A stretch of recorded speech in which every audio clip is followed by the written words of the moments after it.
जय गुरुदेव. इकडे माझी पूजा करी परवे परी, तिकडे जीव हिंसा करी, तरी त्याची पूजा कैसे घेऊ गौरी. मुखी घास माथी डांग म्हणून या. संत शिरोमणी शिवयोगी मन्मथ माऊली आपल्या परमरहस्य या प्रासादिक ग्रंथातील 7व्या अध्यायातून भक्तीचा महिमा सांगतात. भक्ती कशी केली पाहिजे, पूजा कशी केली पाहिजे, पूजा करणाऱ्याचं आचरण कसं असलं पाहिजे, हे माऊली सांगतात. आम्हाला माऊली जागे करतात. आम्ही खरंच पूजा करत आहोत का? आम्ही खरंच जप करत आहोत का? आम्ही खरंच नामस्मरण करत आहोत का? पूजा, जप, नामस्मरण, तीर्थयात्रा, गुरुपूजन, गुरुदर्शन, गुरुवाक्याचं श्रवण, इतका सर्व परमार्थ करून आमच्या आचरणात काही बदल झाला आहे का, असा सवाल माऊली या ओवीतून विचारतात. का आम्ही केवळ भक्तीचं ढोंग करत आहोत? माऊली या ओवीतून शिव पार्वतीचा संवाद प्रकट करतात. भगवान शिव भगवती पार्वती मातेला म्हणतात, जो भक्त आहे इकडे माझी पूजा करी बर्वे परी. माझी पूजा सोवळ्यात पाणी आणतो, सुगंधित फुलं आणतो पूजेसाठी, बिल्वदळ तोडून आणतो, कपाळावर भस्म लावतो, 15 ठिकाणी विभूती लावतो, सुगंधित अगरबत्ती लावतो, तुपाच्या वाती लावतो, तेलाचा दिवा लावतो आणि मोठ्या वैभवानं माझी पूजा करतो. ती पूजा करताना पाहिलं तर हा किती मोठा भक्त आहे असं वाटलं पाहिजे. असं त्याचं पूजेचं वैभव असतं. काय तो तालामध्ये पहाटे उठल्याबरोबर शिवपाठ म्हणतो, पुन्हा शिवाय नमा म्हणत स्नान करतो, पुन्हा देवघरामध्ये त्याची पूजा बघितली तर किती मोठा भक्त आहे असं वाटतं. पण ज्यावेळेस दारामध्ये एखादा माणूस येतो की माझं लेकरू खूप आजारी आहे आणि सावकार आहेत का घरी, मला दवाखान्याला त्याला घेऊन जायचं आहे, सावकार आहेत का घरी, दारात विचारतो. त्यावेळेस सुनबाई येते मध्ये आणि मामा तो मनुष्य आला आहे, त्याचं मूल आजारी आहे आणि त्याला दवाखान्यात घेऊन जायचं आहे, त्याला 500 रुपये तुमच्याकडून पाहिजे आहेत म्हणून तो आला आहे. त्यावेळेस हा पूजा करत करत म्हणतो की त्याला सांगा की मामा शेताकडे गेले आहेत म्हणून. त्यावेळेस खोटं बोलतो. शिवप्रभू म्हणतात, इकडे माझी पूजा करी बर्वे परी. हा भक्त माझी पूजा करत आहे. सुगंधित फुलं, गाईचं दूध अभिषेकाला, सर्व वैभवानं पूजा करतो आहे. याच्या घरी मला गेलं पाहिजे, याची परीक्षा बघितली पाहिजे.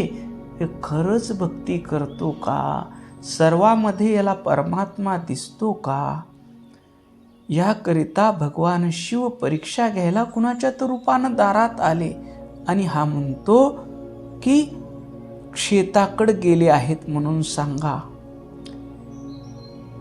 याची पूजा करून गरजू माणसाला याने केलेल्या पूजेचा जर उपयोग होत नसेल तर इकडे माझी पूजा करी बर्वे परी, तिकडे जीव हिंसा करी.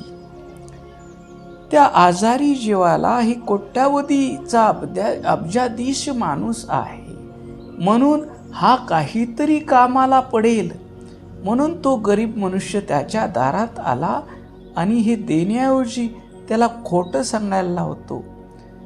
तर खोटं बोलणं म्हणजे वाचेतून हिंसा झाली. उपयोग तुमचं धन, तुमची पूजा, तुम्ही केलेलं नाम काही उपयोगाला आलं का? काहीही नाही. पूजा झाली, पुन्हा कब्बर चहा आणून दिला. चहा पिताना पहिला घोट घेतला. काय चहा करता?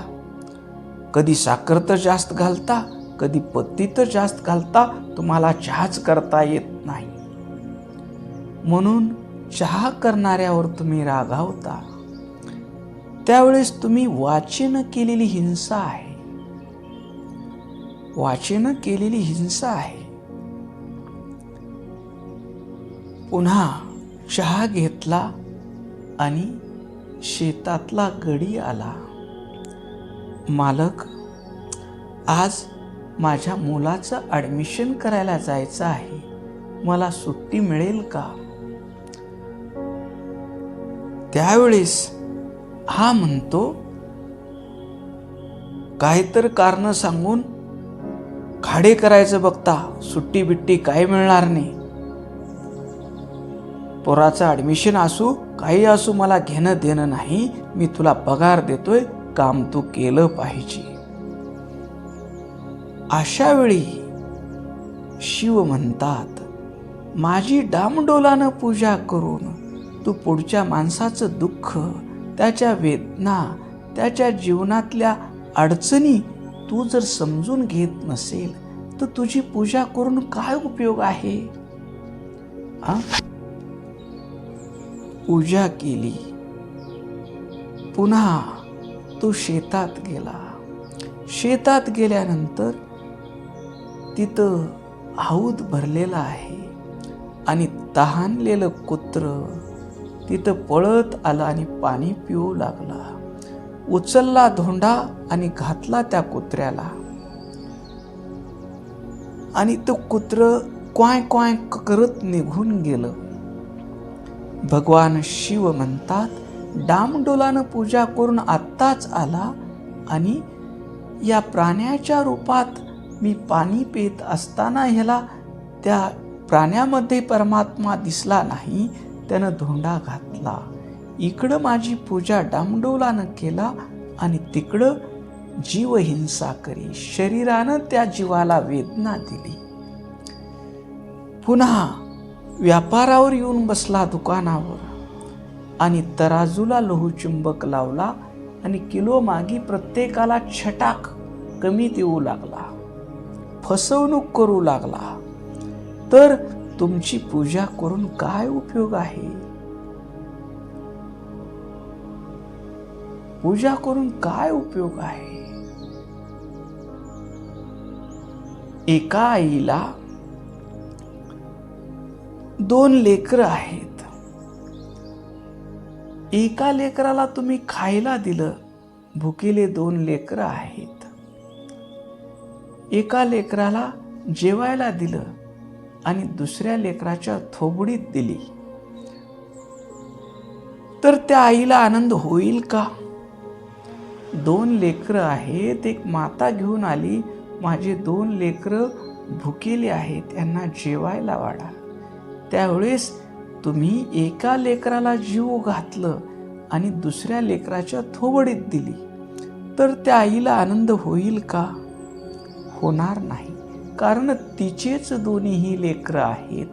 तसं या विश्वातला प्रत्येक माणूस त्या परमात्म्याचं लेकरू आहे. प्रत्येकामध्ये परमात्मा आम्ही बघितला पाहिजे. आम्ही पूजा करून आमच्या वाणीनं दुसऱ्याला दुःख देत असू, आमच्या शरीरानं दुसऱ्याची हिंसा करत असू, आणि मनानं दुसऱ्याचं वाईट चिंतन करत असू तर शिव म्हणतात, इकडे माझी पूजा करी बर्वे परी, तिकडे जीव हिंसा करी. त्याची पूजा कैशी घेऊ मी गौरी, अशा माणसाची मी पूजा कसं स्वीकारू. अशा माणसाची पूजा मी कसं स्वीकारू. हा डामडोलामध्ये माझी पूजा करतो, देवळात मला दान धर्म करतो आणि तिकडं गरिबाचं शोषण करतो, कामगाराचं शोषण करतो, त्यांच्याकडून जास्त काम करून घेतो आणि कमी पैसे देतो, मुक्या प्राण्यावर क्रूरतेने दगड मारतो. ही जीवहिंसाच आहे. कारण ज्या देवाची पूजा आत सुरू आहे, देवघरात जाऊन तुम्ही ज्या देवाची पूजा करता, तोच देव बाहेरच्या प्रत्येक जीवामध्ये श्वास घेत आहे. तोच देव मंदिरात लाखो रुपयाची देणगी देणारा व्यापारी आपल्या दुकानातल्या गरीब नोकराला चुकून साखर ती वजन करताना साखरेचा माप त्याच्या हातातून पडतो आणि हा 1 तास पूजा करणारा माणूस त्या नोकराला शिवीगाळ करतो. तुला अक्कलच नाही, बेअक्लीच आहेस, तुला माप नीट टाकता येत नाही का, साखर नीट वजन करता येत नाही का, आणि तुझी पगार कपात केली पाहिजे, 1 किलो साखरेचे पैसे ह्याच्या नावावर लावून टाका, असं सांगतो. अन्नासाठी व्याकुळ होऊन कुत्रा दारात आला तर त्याला चतकोर रोटी टाकण्याऐवजी त्याला धोंडा मारतो. तर ही पूजा करून काही उपयोग आहे का? त्याची पूजा कैशी घेऊ मी गौरी, अशा दांभिक ढोंगी माणसानं केलेली पूजा मी कशा प्रकारे स्वीकारू, असं भगवान शिव भगवती पार्वती मातेला उद्देशून म्हणतात. हे गौरी, जो माणूस माझ्या एका रूपाची पूजा करतो आणि माझ्याच दुसऱ्या रूपाचा, सृष्टीतील जीवाचा छळ करतो, त्याची पूजा मी कधीही स्वीकारू शकत नाही. ईश्वराला बाह्य सोपस्कार नको असतात. अंतकरणात दया असावी लागते, प्रेम असावी लागते, समता असावी लागते. मुखी घास माती डांग, तोंडामध्ये अन्नाचा घास घालायचा आणि इकडं देवाला नैवेद्य दाखवायचा. आणि बाहेर भुकेनं व्याकुळ होऊन आलेला माणूस 1 रोटी आहे का म्हणून मागतो, त्यावेळेस म्हणायचं, काम करून तुला खायला काय झालंय, उठलं की भीक मागत सुटतोस. देव म्हणतो, मला नैवेद्य दाखवत होतास, आता मीच तुझ्या दारात आलो आहे रोटी मागायला, तर तू म्हणतोस काम करून खायला काय झालं. तर एकीकडे नैवेद्य दाखवतोस आणि दुसरीकडे मी रोटी मागायला आलो तर डोक्यामध्ये प्रहार करतोस. अण्णा शरण आपल्या वचनात म्हणतात, न खाणाऱ्या लिंगाला नैवेद्य दाखवता आणि तो शिवच याचक रूपानं तुमच्या दारात आला तर पुढे जा म्हणता. दगडाच्या नागाला दूध पाजवता आणि खरा साप जर दारात आला तर त्याच्या काठी घेऊन मागे लागता. देवीची पूजा करण्यासाठी तुळजापूरला जाता, तासन तास लाईनमध्ये राहून त्या देवीच्या बारीला थांबता. कोल्हापूरला जाता, अंबाबाईच्या दर्शनासाठी दिवस दिवस बारीला थांबता. वैष्णव मातेला चलत जाता. अशी तुमची भक्ती पाहून ती देवी जर तुमच्या पोटी जन्माला यावी म्हणून, मुलगी म्हणून तुमच्या घरी जन्माला यावं म्हणून त्या देवीनं ठरवलं, तर गर्भनिधान करून घेता आणि गर्भात मुलगी आहे असं कळालं तर तुम्ही गर्भपात करता. हे काय? हे ढोंग आहे. ही तुमची भक्ती नाही, हे तुम्ही ढोंग करत आहात. माऊली म्हणतात, तुम्ही जर ढोंगी भक्ती केली तर देव तुम्हाला कधीही प्राप्त होणार नाही. संताची ही अत्यंत तीव्र आणि सनसनीत चपराक आहे. एका बाजूला देवघरात देवाला नैवेद्य दाखवायचा आणि देवघराबाहेर पडताच ईश्वराच्या निर्मितीवर, ईश्वराने निर्माण केलेल्या जीवावर आपल्या क्रोधाची किंवा स्वार्थाची काठी उगारायची. हे बोगस खवा तयार करणारे देवाच्या पाया पडत नाहीत का? बोगस पनीर तयार करणारे देवाच्या पाया पडत नाहीत का? हिरव्या आंब्यावर स्प्रे मारून त्याला लगेच पिवळा करणारे देवाच्या पाया पडत नाहीत का? मग अशा लोकांच्या दुधामध्ये भेसळ करणारे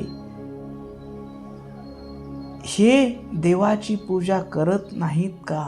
इकडं देवाची पूजा करतात आणि स्वार्थानं आपल्या घरातल्या 4 माणसाला सुखी करण्यासाठी समाजातल्या शेकडो हजारो लोकाला बोगस केमिकलचं दूध पाजवतात, केमिकलचा खवा तयार करून विकतात, केमिकलचं पनीर विकतात.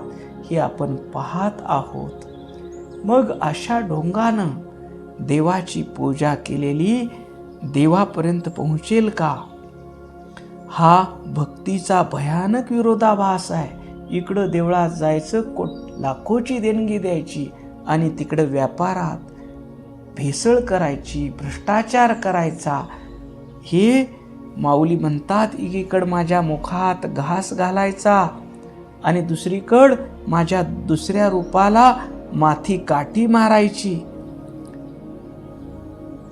जंगलातील एखाद्या प्राण्याला हाताने चारा दाखवायचा आणि दुसऱ्या हाताने कपट धरून त्याला पकडायचं आणि त्याला पिंजऱ्यात बंद करायचं. अशी ही ढोंगी भक्ती आहे. माऊलीला या ओवीतून सांगायचं, दया हाच धर्म आहे, दया हाच भक्तीचा पाया आहे. भगवंत भगवती पार्वती मातेला सांगतात, भगवान शिव, जर देवघरात कोणी जर माझी तासनतास सुंदर पूजा करत असेल, पण बाहेर पडून जर कोणाचा जीव दुखवत असेल, कोणाची फसवणूक करत असेल, प्राण्याची हिंसा करत असेल, तर ती पूजा म्हणजे एक नाटक आहे.